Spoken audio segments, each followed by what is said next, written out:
Installopoil, c'est un large choix de produits. Ces produits, vous les connaissez sûrement. Afin de mener à bien votre projet, choisir Installopoil, c'est faire confiance à une entreprise de proximité qui vous accompagne. Nous nous déplaçons dans le Sud-Meusien et dans le département Haut-Marnais. Avec Installopoil, maîtrisez votre confort et celui de votre famille. Découvrez leur showroom à Gondrecourt-le-Château. L'Orchestre national de Metz donne le la pour la réouverture des fuseaux. Le Secours populaire Vitria organise sa journée de déstockage. Le marathon du Der se prépare à donner le coup d'envoi.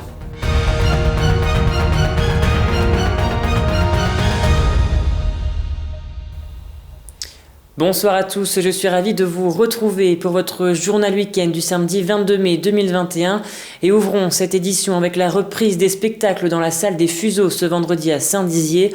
Après de longs mois d'attente et de préparation, le public a pu enfin retrouver les gradins et profiter du concert de musique classique donné hier soir. Regardez ce reportage. Ce vendredi était un jour à marquer d'une pierre blanche pour les Fuseaux. Après 8 mois de fermeture, la salle de spectacle a pu rouvrir ses portes. Un réel soulagement pour les artistes comme pour les techniciens. Forcément, on est extrêmement contents, super enthousiastes. On prépare la réouverture là, depuis une semaine. Je crois qu'on ne pouvait pas être plus heureux qu'aujourd'hui. Là, toute l'équipe, on est arrivé ce matin et c'était... on revit, quoi, clairement. En effet, tôt dans la matinée, les techniciens se sont attelés à la préparation de la salle. Mise en place des barrières pour une bonne fluidité, installation des points de gel hydroalcoolique ou encore l'affichage des panneaux de gestes barrières. Afin que cette réouverture soit compatible avec la crise sanitaire, seulement 35% de la salle peut être occupée par le public. Pour les Fuseaux, ça fait 364 places. En configuration maximale, c'est une salle qui va jusqu'à 2000, donc c'est vrai qu'on réduit la jauge. On a aussi une distanciation à garder, donc c'est-à-dire un siège entre chaque spectateur ou groupe de spectateurs. Donc c'est beaucoup de contraintes, mais ça ne nous gâchera pas la fête. Et c'est l'Orchestre national de Metz qui a ouvert le bal de la reprise. L'installation des instruments s'est faite dans l'après-midi, quelques heures avant l'arrivée du public. La chef d'orchestre Majna Diakoun est très heureuse d'être sur la scène des Fuseaux. C'est pour nous grande joie d'avoir enfin le public aussi et vraiment de créer la musique tous ensemble avec cette atmosphère qui est vraiment toujours indispensable pour nous. Public installé et instruments accordés, c'est parti pour la 5e symphonie de Tchaïkovski ainsi que pour 4 morceaux de Strauss.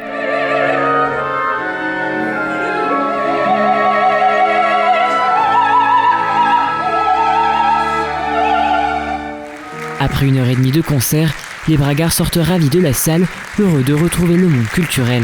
Ça fait très plaisir, surtout qu'on avait l'habitude de venir régulièrement au Fuseau et de retrouver cette salle avec une acoustique très différente du fait de la réduction du nombre de spectateurs. On aimerait bien qu'il y ait des applaudissements plus nourris parce que ça le méritait vraiment. Comme tout le monde, on est heureux que ça soit revenu, quoi. Ça fait vraiment beaucoup de bien. C'est avec grand plaisir que je retrouve un orchestre avec des personnes de ce niveau qui, je pense, étaient plus stressées que nous à l'idée de rejouer. Voilà. La saison culturelle repart sur les chapeaux de roue. Le prochain rendez-vous est donné pour le dimanche 6 juin avec la venue de Marianne James pour Tati Jambon. Aujourd'hui, le Secours populaire de Vitry-le-François était sur le pont. En effet, les bénévoles ont organisé un déstockage. L'objectif, vendre des vêtements, meubles et produits alimentaires afin de récolter de l'argent. Un reportage d'Alison Godefroy. D'accord. Oui, il faut quelque chose qui vous maintienne bien. En 2021, la générosité ne connaît pas la crise. Les bénévoles du Secours populaire français se sont mobilisés aujourd'hui de 9h à 17h à Vitry-le-François pour un déstockage massif dans la cour de leurs locaux. L'objectif, agir contre la pauvreté et récolter entre 1000 et 2000 euros. Un autre service du Secours populaire français va voir le jour au mois de juin. Il est mobile et il se nomme le Solidaribus. Celui-ci permettra d'aider les personnes isolées en milieu rural. Cette journée de déstockage va nous permettre de récupérer des fonds pour le fonctionnement de notre nouveau service de Solidaribus, un nouveau service qui va être en fonction à partir du mois de juin pour le secteur de Sermaize. Disponible à la vente et à de bas prix, des vêtements, des livres, de la vaisselle, des meubles, mais aussi des produits alimentaires. Les dons proviennent des hypermarchés, des fonds européens et des donateurs. Alors souvent, ce sont des personnes seules, veuves, qui ont de petites retraites et qui ont du mal. Alors, de la précarité énergétique, par exemple, des besoins aussi alimentaires ou très souvent des besoins de soins aussi, qui ont de forts besoins mais qui ont du mal à demander souvent. Donc on essaye d'aller au-devant pour essayer de les aider au mieux en toute discrétion. Le Secours populaire oriente ces personnes vers des partenaires qui vont les aider. Les fonds sont plus que nécessaires puisque sur le secteur de Vitry-le-François, ce sont 130 familles qui viennent une fois par mois. Je recherchais des vêtements, la vaisselle. Je suis venu en famille avec ma femme et mon fils. Et puis on est venu acheter, faire une nouvelle affaire, des shorts, des pulls, des pantalons. Comme c'est moins cher et tout. Un peu de tout, ce qui peut être intéressant pour la cuisine. Comme j'étais déjà bénévole pour le Secours populaire il y a longtemps, puis je suis toujours considéré comme bénévole, donc ça permet de donner un peu d'argent pour acheter l'alimentation. Oui, heureusement qu'il y a le Secours populaire. De plus, si vous souhaitez faire un don, cela n'a jamais été aussi simple. Par exemple, grâce à votre téléphone, le montant de votre don sera prélevé sur la facture et sera intégralement reversé au Secours populaire. Et passons à présent à l'image du jour. La ville de Saint-Dizier était plongée dans le noir la nuit dernière à la suite de l'opération La Nuit est belle afin de lutter contre la pollution lumineuse. Si beaucoup espéraient admirer les étoiles, le temps n'était pas au rendez-vous, mais à défaut, ils ont pu voir les éclairs surgir dans le ciel bragard. Dans quelques semaines se tiendra la 8e édition du Marathon du Der. Les organisateurs peaufinent les derniers détails avant le grand jour le 13 juin prochain. Le marathon sera d'ailleurs un des seuls à être maintenu au vu du contexte sanitaire actuel. Un reportage d'Alison Godefroy. Le top départ de la 8e édition du Marathon du Der est donné jeudi 13 juin à 8h. Un dispositif sanitaire sera bien évidemment mis en place, même si les dernières mesures gouvernementales sont plutôt positives. Le parcours sera le même que l'année précédente, départ avenue Belforêt-sur-Marne, en face du parc du Jard à Saint-Dizier, puis passage dans les communes de Valcourt et Claron par les digues du canal d'Amnée, pour ensuite faire le tour du lac. Aujourd'hui, c'est très bien parce qu'on en est à 366 marathoniens, qui dépasse de pratiquement 100 par rapport à 2019. Bon, on a un petit peu moins de duos et un petit peu moins de quatuors parce que je pense qu'ils attendent qu'on leur dise que le marathon va se faire.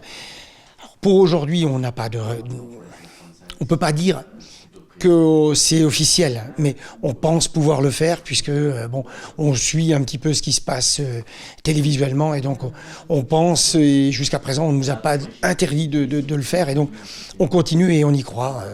Dur comme fer. D'autres réunions auront lieu, notamment pour organiser la sécurité avec la police, la gendarmerie de la Marne et de la Haute-Marne, puis le SDIS.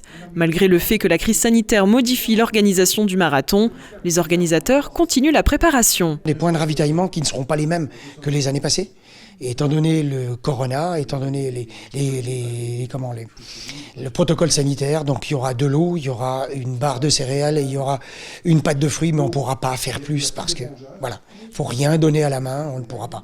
Le Marathon du Der, c'est aussi un travail en collaboration avec la protection civile et le corps médical. Seront prévues 4 ambulances, 4 médecins et 5 infirmières. L'aide du SAMU à l'arrivée comme au départ du marathon.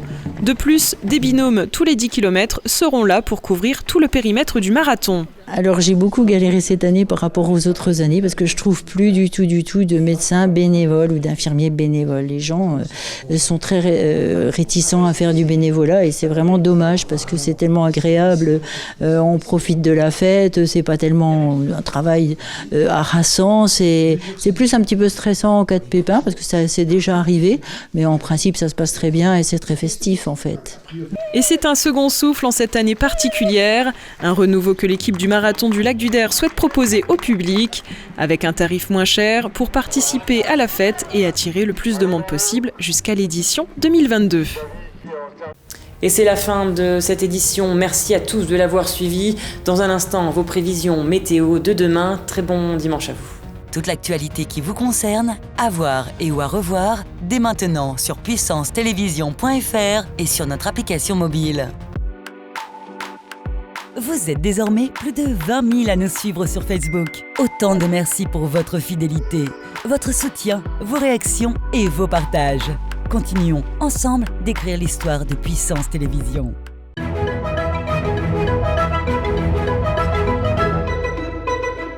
Bonsoir à tous, demain s'annonce mitigé, le ciel sera très nuageux avec quelques averses en fin de matinée à Chaumont, à Saint-Dizier et à Vitry-le-François.